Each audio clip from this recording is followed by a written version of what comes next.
You can only get so far by attempting to manage people's performance through control. It is far better to lead or manage people by defining the context of their work. I was fortunate to learn this lesson early on when I worked in a fast food restaurant. My manager, Jim, trained me that each burger was to be dressed with 2 leaves of lettuce, 2 tomatoes, 3 slices of onion, and 3 pickles. Jim didn't drill this into my head. Jim didn't inspect my burgers. Jim didn't pop quiz me.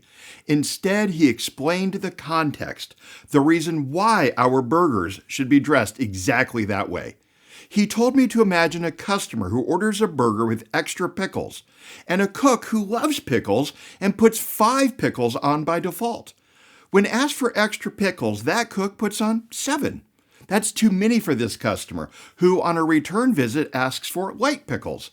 That burger is made by a different cook who would normally put on 3 pickles and so puts on just 1 when asked for light pickles. My boss gave me a vision of a hapless customer alternately ordering extra or light pickles and never getting what they want due to the preferences of the cooks. I remember the context Jim defined decades later.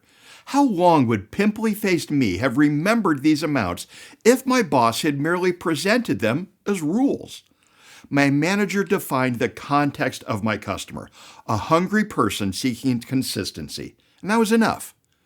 Leading through context can involve a mix of things, such as defining the wildly important goal or WIG the team is working toward, helping people deeply understand and empathize with users, guiding a team in defining its igniting purpose and intrinsic motivation that inspires exceptional performance, and understanding the strengths and weaknesses of competitive products.